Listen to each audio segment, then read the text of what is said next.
I want to explain to you why doing pyramid sets could potentially be killing your gains in the gym. Super common thing that I see with guys who are maybe feeling a little bit skinny fat, struggling to rip up, also struggling to grow that muscle in their chest, shoulders and arms. Such a normal common thing that guys do in the gym as well. So let's talk about what you typically might do on a set like bench press when you go into the gym. So you start with a couple of warm-up sets so that you can get yourself nice and pumped up, get the blood in the muscles. Start off with a nice easy weight for like 10-12 reps.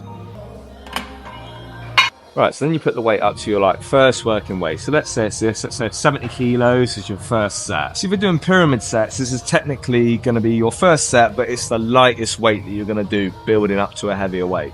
So let's say you go and smash it for like 10 reps.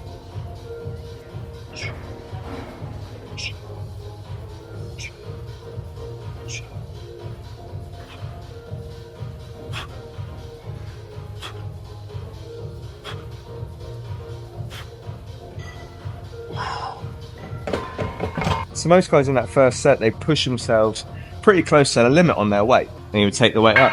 So we go up to, let's say, 80 kilos for your next set. The thing is, in that first set, if you push yourself really, really hard, you're already losing energy. You're depleting energy for your next set, which is going to be heavier. So I get that, obviously, like when you're doing a heavier weight, it's supposed to get harder. So this next set, 80 kilos, you're going to be doing less anyway. But if you didn't do that first set where you push yourself at a lighter weight, you probably will be able to do a lot more reps at this next weight. So let's say 80 kilos, for example, you're only going to manage like 6 reps now.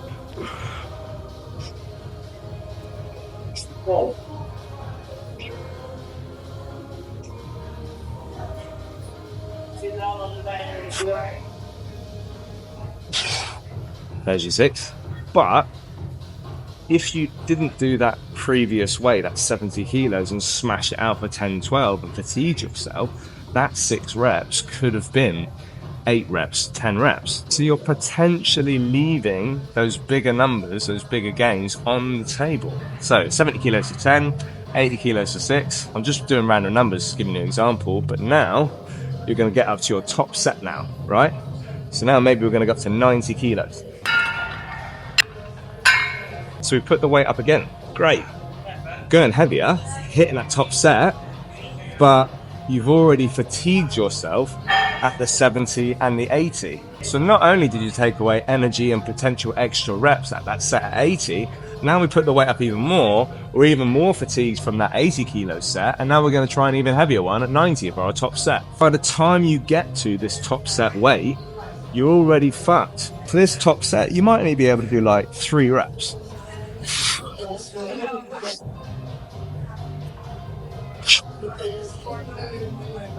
It's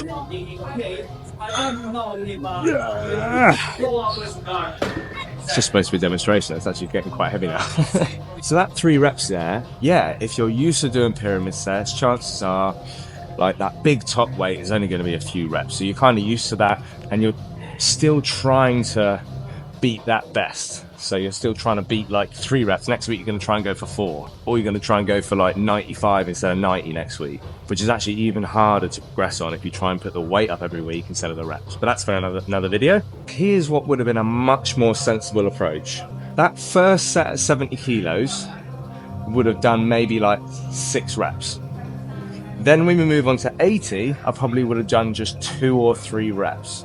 So you're saving energy. Those first 2 sets become warm-up sets where you're just getting your mind ready for the heavy weight that you're about to lift. So instead of your first set being 70, second set 80, third set 90, my first set I would have done at 90. Saved all my energy, increased the weight, but decreased the reps as we get to that first top set, which is the heaviest weight where you've got the most amount of output. Instead of 3 reps at 90, because you've been saving your energy for that big weight, you'll probably be able to double the reps, probably be able to get 6, maybe 7 or 8 reps, because you haven't fatigued your muscle before then. Even though you're still pushing yourself to or near failure in the previous sets, what do you think is going to be a bit more effective? Only doing 3 reps at your top set at 90 kilos, or saving your energy and then getting to 90 kilos and smashing out 6 to 8 reps? Me personally, I would have done all 3 sets at 90 and gone for like 3 sets of 6, 7, 8 reps or whatever you can manage, but it would have been way more than the top set amount of reps that you did pyramiding up. Or you could do a reverse pyramid. So your first set's at 90 when you've got the most amount of energy, the most amount of output, and then you can take the weight down to 80, 85, 70, whatever. So you would do less weight through the sets as you get more fatigued, and you still hit failure on the way down, but at least you've saved all the energy for that big heavy weight first. Lifting more load, you've got more stimulus on the muscle, you're seeing bigger gains, bigger numbers, going to be more motivating for you. So you're going to get more muscle growth and more progression in the gym. You're going to see bigger changes in the mirror. Anyway, give this method a go. If you've got any questions, comment below. If you want a free program to get your hands on, I'll leave that in the description as well, using my 2-set shred method, which is a little bit more of a counterintuitive approach to help you save money but to help you save time but double your gains in the gym. If you're interested, check that out. Leave a comment below. Don't forget to like and subscribe, and I'll see you in that next video.